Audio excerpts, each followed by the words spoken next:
Hello students, so first of all very good evening. एक बार फिर से आप सभी का वेलकम है, स्वागत करता हूं आपके अपने चैनल बैंक लैडर पे।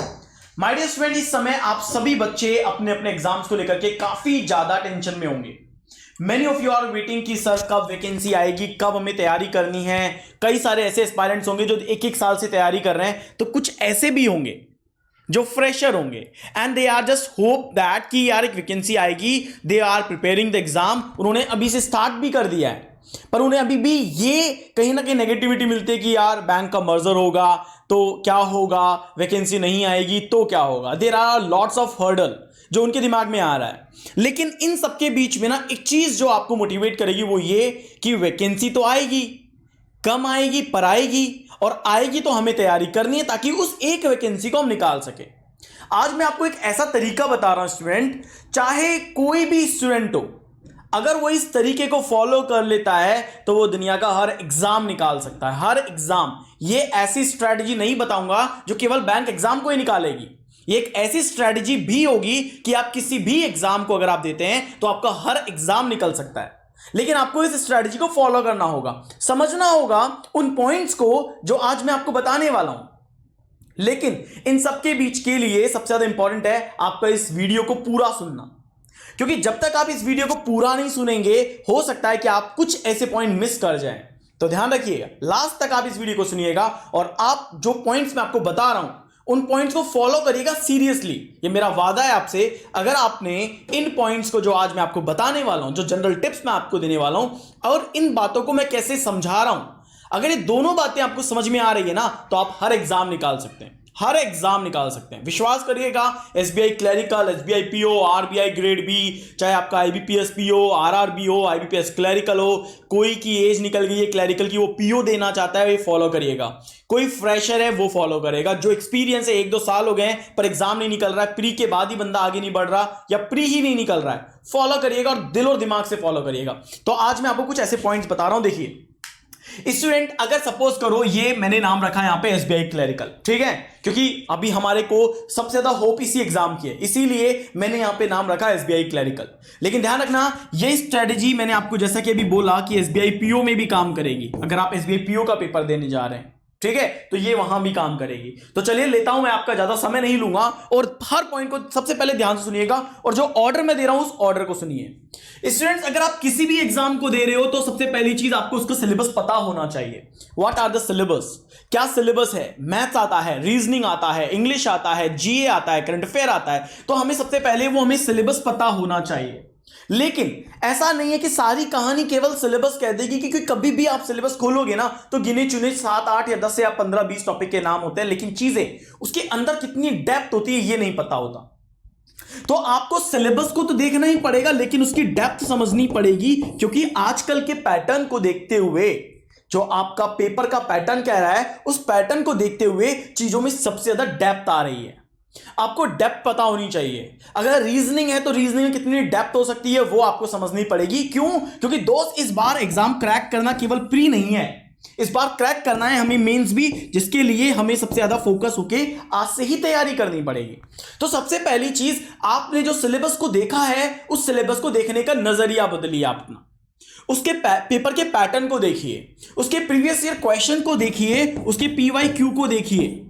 पीवाईक्यू को देखने के लिए क्यों कह रहा हूं मैं, ये नहीं कह रहा हूं कि पीवाईक्यू को सॉल्व करिए। देखना और सॉल्व करना दोनों दो अलग बातें हैं। पीवाईक्यू केवल देखना है, सॉल्व करो तो आपकी इच्छा, नहीं करो तो मत करो। लेकिन पीवाईक्यू आपको यह बताएगा कि लास्ट ईयर का पैटर्न कुछ इस सिमिलर था। आप अगर पीवाईक्यू भी नहीं देख रहे हैं, इट्स ओके, कोई बात नहीं है, लेकिन आप एक कोई भी एनालिसिस का वीडियो खोल के देखिए, क्योंकि आपको ढेरों मिल जाएंगे वीडियो जो कि यूट्यूब पे एनालिसिस कर रहे होंगे उस लास्ट ईयर के एसबीआई पीओ का, उस लास्ट ईयर के एसबीआई क्लरिकल प्रीलिम्स का, उस लास्ट ईयर के एसबीआई क्लरिकल मेंस का। आप इन वीडियो को खोल के देखिए, क्योंकि कहीं ना कहीं लाइव रहा होगा, किसी ना स्टूडेंट ने यहां पे से लाइव ही बताया होगा, अगर कोई रिव्यू दिया होगा तो आप मेरे वीडियोस भी खोल के देख सकते हैं।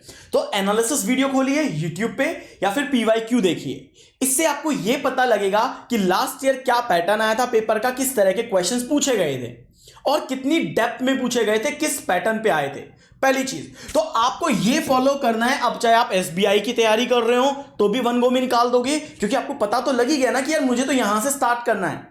सोचिए सिलेबस के अंदर तो कोडिंग डिकोडिंग आता है जिसमें प्लस या माइनस होता है, +1 +2 +3 +4। अगर आप फ्रेशर है और वहां से स्टार्ट कर रहे हैं तो दोस्त इस पैटर्न तक आने के लिए कम से कम 2 से 3 साल लग जाएंगे आपको।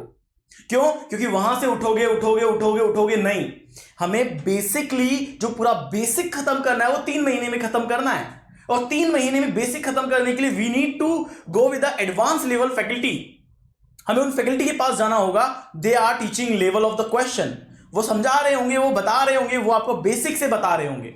और वो 3 महीने बहुत क्रूशियल होते हैं जब एक नया एस्पायरेंट तैयारी कर रहा होता है और एक पुराना एस्पायरेंट पुराने क्वेश्चंस और नए क्वेश्चंस को लगा रहा होता है। वो 3 महीने बहुत इंपॉर्टेंट होते हैं। तो सबसे पहली चीज आपको सिलेबस देखना है। सेकंड चीज यार दोस्तों, पैटर्न बहुत जरूरी है। बिना पैटर्न के पता ही नहीं पड़ेगा कि चीजें लॉजिकली जा कहां रही है ना। तो आपको ये फॉलो करना है। ये देखिए, आप मैं बता रहा हूं, आप हर एग्जाम निकाल सकते हैं लेकिन इसको फॉलो करना पड़ेगा आपको। सेकंड पॉइंट जो आज मैं आपको बताने वाला हूं दैट इज स्टडी प्लान।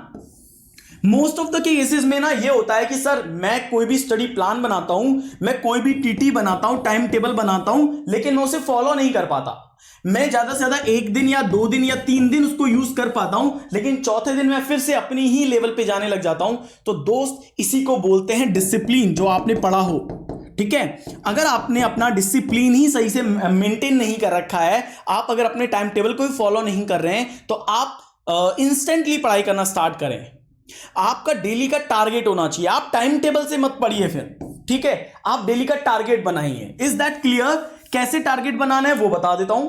उनके लिए जिनसे स्टडी प्लान से कभी पढ़ाई नहीं हुई, जिनसे कभी डेली टाइम टेबल से पढ़ाई नहीं हुआ कि रोजाना सुबह 7 बजे उठना है, 7 बजे के बाद 8 बजे पढ़ने बैठना है, सबसे पहले मैथ्स पढ़ूंगा या रीजनिंग पढ़ूंगा, व्हाटएवर। आप स्टडी प्लान को फॉलो करिए, लेकिन आप टाइम टेबल फॉलो मत करिए।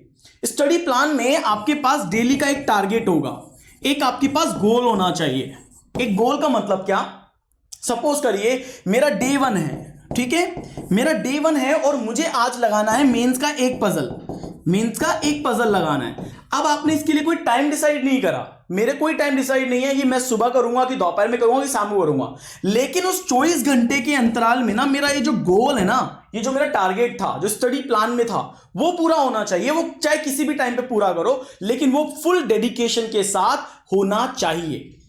अगर आप ये कर रहे हैं स्टडी प्लान, इसीलिए मैंने बोला स्टडी प्लान को फॉलो करिए, आप टाइम टेबल को फॉलो मत करिए, क्योंकि मोस्ट ऑफ द केसेस में टाइम टेबल कभी सक्सेसफुल नहीं रहा। मेरे केस में बताऊं, मैं कभी टाइम टेबल से पढ़ ही नहीं पाता था। कुछ दिन बनाता था लेकिन नहीं बनाता था, लेकिन ये चीज मुझे बहुत जल्दी समझ में आ गई थी कि भाई मैं टाइम टेबल वाला बंदा तो नहीं हूं।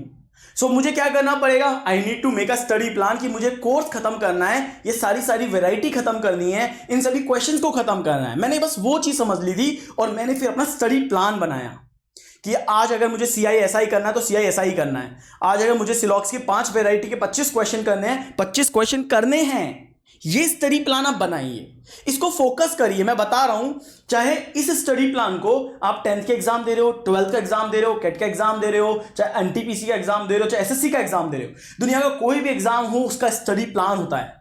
आप उस स्टडी प्लान को बनाइए, आप अपने अकॉर्डिंग बनाइए। ये याद रखिए, ऐसा नहीं है कि मैं तो 90 डेज का प्लान बनाऊंगा। You can make it 120 days. आप अपने कंफर्ट से बनाइए, क्योंकि कुछ दिन फॉलो करने के बाद ना आपकी खुद की कैपेबिलिटी ही बढ़ जाएगी बच्चों। आपको लगेगा यार I need to gain more, मुझे जल्दी करना है। आपको धीरे धीरे अंदर ना वो एग्रेसिव, वो आग आना शुरू हो जाएगी।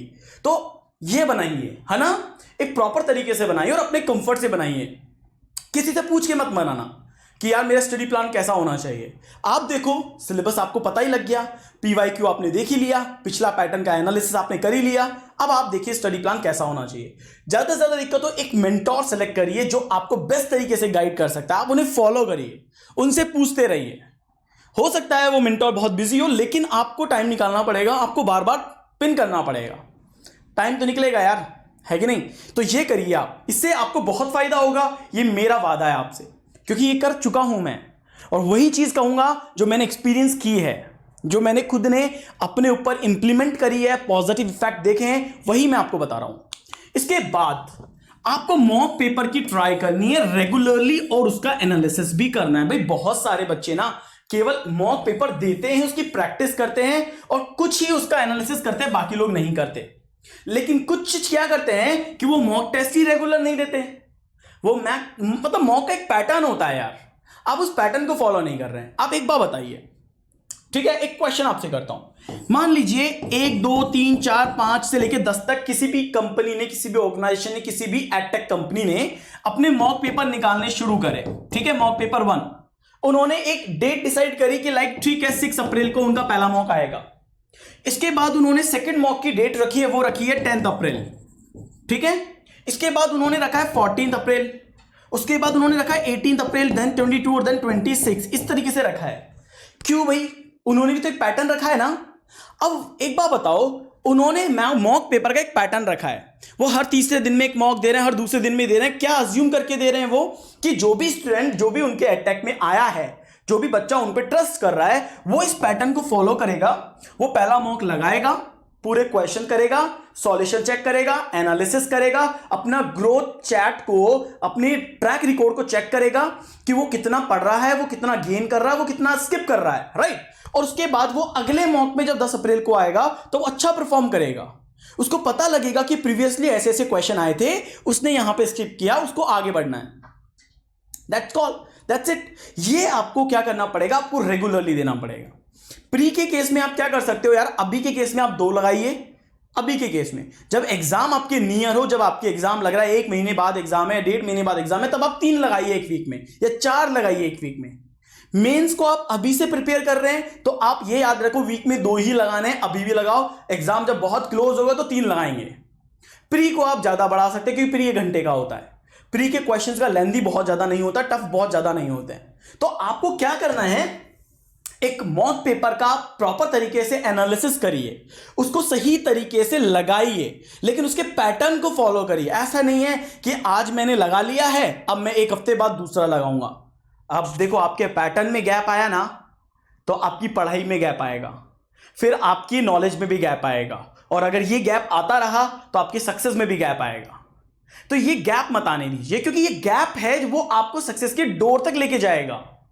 समझ रहे हैं? वो अपॉर्चुनिटी आपको मिली है, उसको यूटिलाइज करिएगा। ओके, अब आगे बढ़ते हैं। अगर मैं मान लो आगे बढ़ता हूं कि सर मैंने अपना सिलेबस कंप्लीट कर लिया, मैं मॉक भी रेगुलर लगा रहा हूं, अब मैं उसका एनालिसिस भी कर रहा हूं, but what about my speed? My speed is not increasing. अब स्पीड इंक्रीज नहीं हो रही है, पॉइंट टू बी नोटेड। अब स्पीड इंक्रीज नहीं हो रही है, क्या करना है स्पीड के लिए? अब वो सोचो। देखो, स्पीड का गेम और एक्यूरेसी का गेम, देखो ये दोनों एक दूसरे के बहुत बहुत ज्यादा सिमिलर है।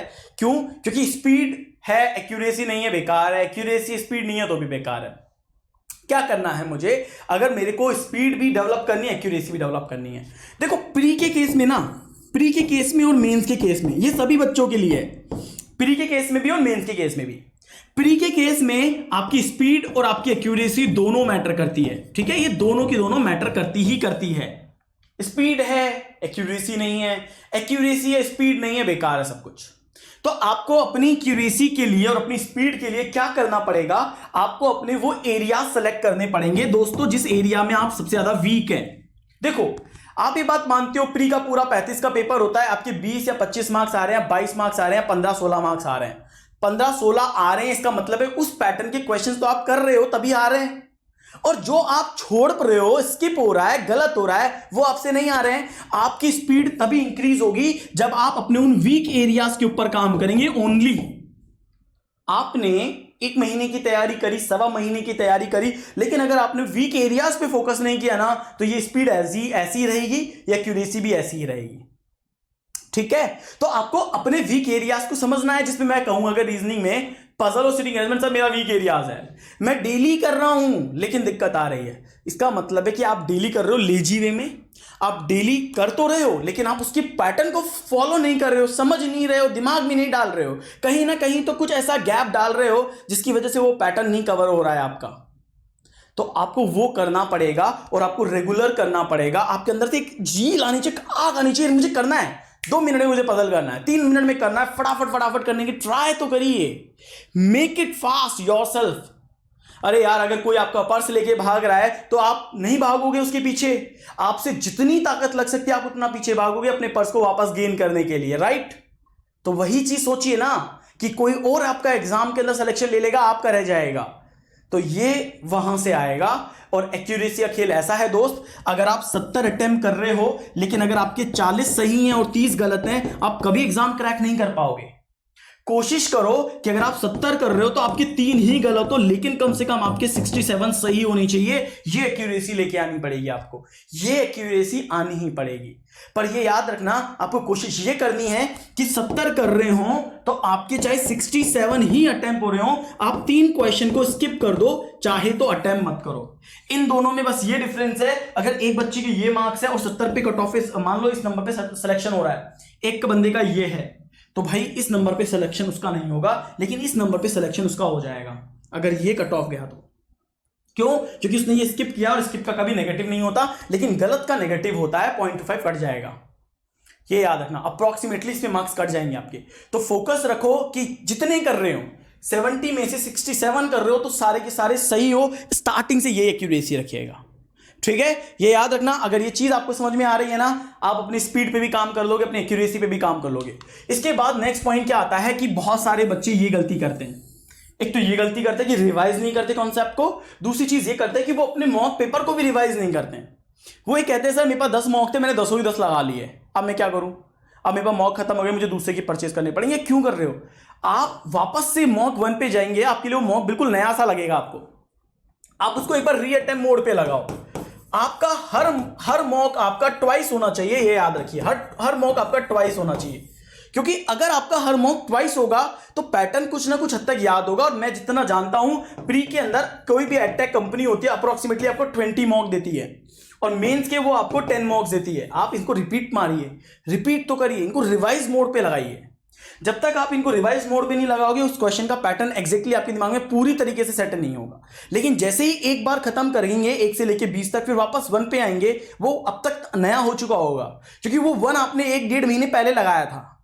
समझिए, इसको रिवाइज करिए री अटेम्प्ट मोड पे डाल करके, ठीक है? एज अ क्विज की फॉर्म में लगाइए, दूसरे तरीके से लगाइए, पर लगाइए। या फिर ये ट्रैक रिकॉर्ड रखिए अपना पूरा, पहले में इतने मार्क्स थे, दूसरे में इतने थे, तीसरे में इतने थे, चौथे में इतने थे। आप ये मत सोचिए कि सब कुछ मेरी ठीक है प्रोफाइल में ऐड है, मैं वहीं से अपना ट्रैक रिकॉर्ड निकाल लूंगा। नहीं, आप रिटर्न में अपनी कॉपी में अपने पास रखिए कि तुरंत खोल के तुरंत चेक करना पड़े। आपको वेबसाइट नहीं खोलनी पड़े बार बार कि वेबसाइट खोलूंगा, पहला मॉक निकालूंगा, दूसरा निकालूंगा, तीसरा निकालूंगा। पैटर्न कैसा होना चाहिए? 100 क्वेश्चन थे, इतने सही किए, इतने गलत किए, इतने छोड़ दिए, ये मार्क्स थे टोटल, ये कट ऑफ था, ये रैंक थी, रैंक तक निकालने की ट्राई करिए। ट्रैक रिकॉर्ड अपना रखिए, कॉपी बना लीजिए अलग से। ये यार आपको मोटिवेट करेगा। सही बता रहा हूं, ये वो सारी बातें कह रहा हूं जो मेरे पर्सनल एक्सपीरियंस पे है, जो मैंने की थी। मैंने अपना हर दिन का ट्रैक रिकॉर्ड भी रखा हुआ था कि आज मैंने इतना पढ़ लिया, आज मैंने इतना छोड़ दिया, आज मैंने नहीं पढ़ाई करी, हर दिन। और रोजाना रात को बनाओ अगले दिन का प्लान, सुबह मुझे क्या करना है, रात को ही सारा कंटेंट पहले एक तरफ रख लो, सक्सेस हो जाओगे। सही बता रहा हूं, पहले अटेम्प्ट में आप चाहे पीओ की तैयारी कर रहे हो, चाहे क्लरिकल की तैयारी कर रहे हो, आपका निकल जाएगा। और केवल आपके फायदे की बात कर रहा हूं, ये याद रखिएगा।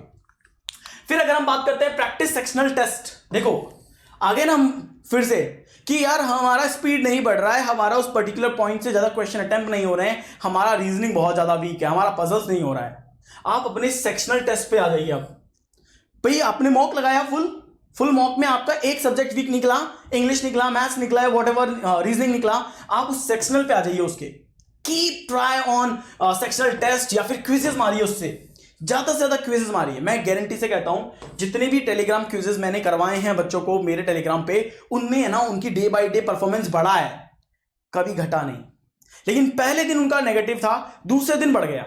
उन्हें पता लगा, उन्होंने एनालिसिस कर लिया कि ये लेवल था, उन्होंने अगले दिन आए, उससे पहले उन्होंने पहले ही तैयारी करना शुरू किया, अगले दिन जब क्विज मार रहे हैं तब उनका मार्क्स बढ़ रहा है।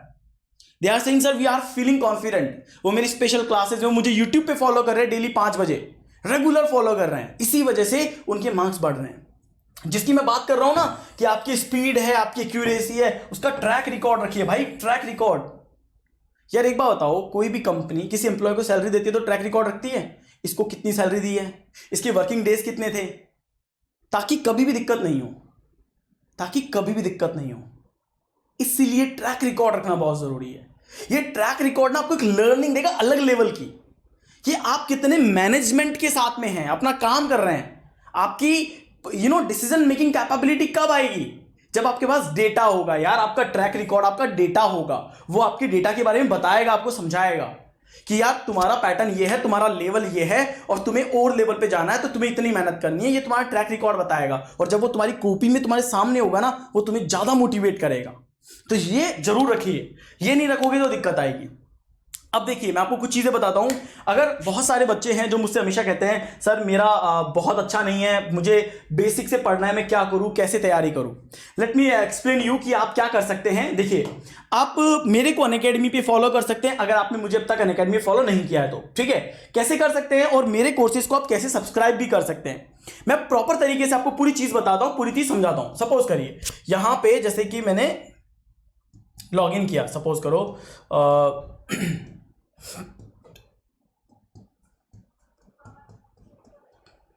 ठीक है, मैंने यहां पे लॉगिन कर दिया है, ठीक है। यहां पे एक काम करते हैं, छोड़ो इसको भी, अपन यहां पे आते हैं, ठीक है। अपन ने यहां पे सर्च किया,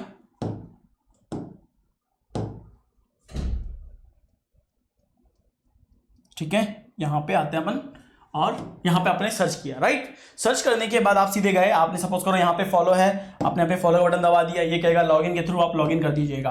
आप सीधे यहां पे आइए, आपको पूरा बेसिक से पढ़ना है, हर चीज पढ़नी है। क्या करेंगे देखिए, आप सीधे यहां पे आ जाएंगे।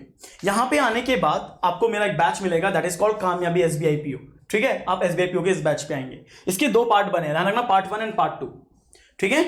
आप यहां पे गए, पहले तो मैं इसको रफ हटा दूं यहां से, हाँ। अब देखिए आप यहाँ पे रीजनिंग पे आए, 2 कोर्सेज है रीजनिंग है, this is part 1 and part 2, ठीक है। आपने यहाँ पे देखे, यहाँ पे सारा की सारा कोर्स आपको मिल जाएगा, पूरा रीजनिंग का, पूरा रीजनिंग का कोर्स आपको यहाँ पे मिल जाएगा।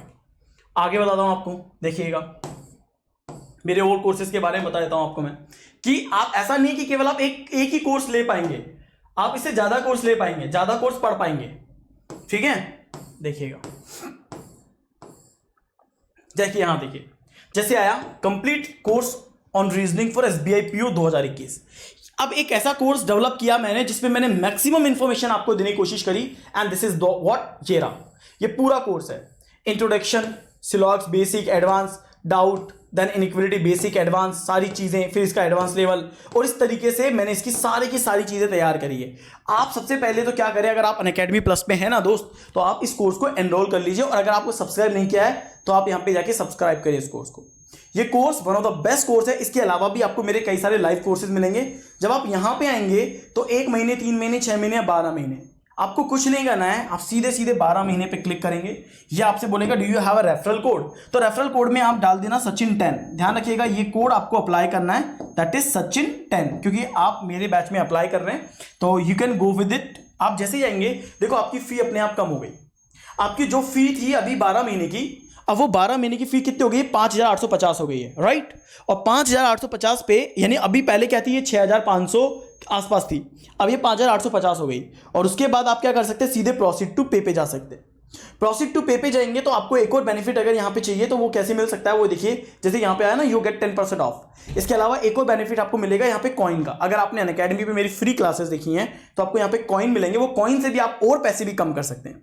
तो इस तरीके से आप क्या कर सकते हैं, मेरे सभी कोर्सेज के अंदर आप एनरोल कर सकते हैं, जो कोर्सेज मेरे यहाँ पे चल रहे हैं। देखिए कौन कौन से कोर्स चल रहे हैं मैं आपको बता देता हूं, ताकि आप प्री और मींस दोनों को तैयार कर सके एक सही तरीके से, एक प्रॉपर तरीके से। देखो ये तो अपना एसबीआई का कोर्स था, ठीक है, ये अपना एसबीआई का कोर्स था। एसबीआई के कोर्स के अलावा आप मेरा और कोर्सेज देखना चाहते हैं, ये रहे, देखिए ये कोर्सेज मेरे इस समय चल रहे हैं, the best courses ever, like course on logical reasoning and critical reasoning. दोस्त यहां से ना बच्चा अटेम्प्ट करना चाहता है पर करता नहीं है, क्योंकि उसको आता नहीं है। एलआर सीख लोगे ना, 10 मार्क्स पक्के हैं आपके, 10 मार्क्स। प्री की पजल्स और मेंस की पजल का एक पूरा कोर्स है जिसके ऊपर मैंने बहुत अच्छे लेवल तक चीजें सिखाई हैं। आप इन कोर्सेज को फॉलो कर सकते हैं, आप इन कोर्सेज के अंदर अपने आप को एनरोल कर सकते हैं।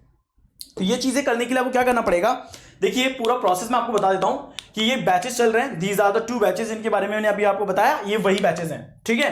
तो इन बैचेस को आप एनरोल करें। इसके अलावा आप ये दोनों बैचेस और पढ़ पाएंगे, दिस इज हाई लेवल, ये मेंस का बैच है, ठीक है, ये आप पढ़ पाएंगे, ये आप पढ़ पाएंगे। तो एक्स्ट्रा मतलब आपको सारे बैचेस मिलेंगे, जितने भी आपको स्क्रीनशॉट दिखा रहा हूं, ये सारे बैचेस आपको मिलेंगे, और सारे बैचेस में आप पढ़ सकते हैं, ठीक है। सारे बैचेस में आप सीख सकते हैं, साथ में फ्री टेस्ट सीरीज मिल रही है, ये फ्री टेस्ट सीरीज है। देखो आपको बस सर्च करना है टेस्ट सीरीज में जाके, क्रैक रीजनिंग में सचिन मोदी, एसबीआई क्लरिकल के 12 से ज्यादा टेस्ट है, 12+ टेस्ट है आपके पास, ओके। इसको आप आराम से पढ़ सकते हैं, इसको आराम से आप कवर कर सकते हैं। तो ये पूरा कोर्सेज है, कैसे सब्सक्राइब करना है ये मैंने आपको बताया कि अभी गेट सब्सक्रिप्शन में जाइए, 12 मंथ पे क्लिक करा, सचिन 10 कोड आपने डाला और आपने ये पूरा प्रोसेस फॉलो किया। और ये चीज मैं इसीलिए बोल रहा हूं ना दोस्त, क्योंकि आपको ना एक पूरे सही तरीके से फॉलो करना है पढ़ाई। अगर आप मान लो पढ़ाई सही तरीके से फॉलो नहीं करोगे तो दिक्कत होगी। दिक्कत क्या होगी? मेंटोर नहीं है, गाइड करने वाला नहीं है, ट्रैक रिकॉर्ड नहीं है, स्टडी प्लान नहीं है, क्या पढ़ना है क्या छोड़ना है, अगर ये सारी चीजें नहीं होगी ना तो दिक्कत हमेशा होगी। और वो हमें दिक्कत नहीं रखनी है, क्योंकि मैं फ्रेशर हूं, मुझे हर एक गवर्नमेंट एग्जाम निकालना है और जो पॉइंट मैंने आपको बताया ना वो आप फॉलो कर लीजिए और वो आप निकाल लीजिए। सेकंड थिंग गाइस, बहुत सारे बच्चे कहते हैं कि सर मेरे को अगर ये कोर्स फ्री में चाहिए हो तो मैं क्या करूं, मैं कैसे फॉलो करूं कि मैं सारा का सारा कोर्स फ्री में ले लूं? तो आप देखिए ये कर सकते हैं, अनअकैडमी कॉम्बैट होता है दोस्त। क्या कर सकते हैं आप इसके लिए? हर संडे को अनअकैडमी एक कॉम्बैट कराती है, आपके पास मेरा कोड है ही जैसे सचिन 10, ठीक है, आप हमेशा एनरोल कर लीजिए, हर संडे दीजिए। पहला नहीं हो रहा दूसरा, दूसरा नहीं तो तीसरा, तीसरा नहीं तो चौथा, पर आप हर संडे ट्राई मारिए, आप हर संडे इस एग्जाम को दीजिए। हो सकता है ये कोई संडे ऐसा भी निकले कि आपका वो एग्जाम निकल जाए, और एग्जाम निकल जाए तो समझ लीजिएगा कि आपने वो सारी की सारी कमियां आज दूर कर दी है जिसकी वजह से आपको ये एग्जाम नहीं निकला था और आपने वो एग्जाम निकाल दी। ये पॉइंट जो मैंने आपको बताया प्लीज फॉलो करिएगा, मैं गारंटी से कहता हूं आपका सिलेक्शन 100% डन हो। ठीक है, तो आज के सेशन को यहीं पे एंड करता हूं और उम्मीद करता हूं कि आपकी कोई भी क्वेरी हो आप प्लीज कमेंट सेक्शन में डालना, मैं उसको आपको एक्सप्लेन कर दूंगा, आपको कमेंट सेक्शन में रिप्लाई करूंगा। ठीक है, so thank you so much दोस्तों, जय हिंद जय भारत।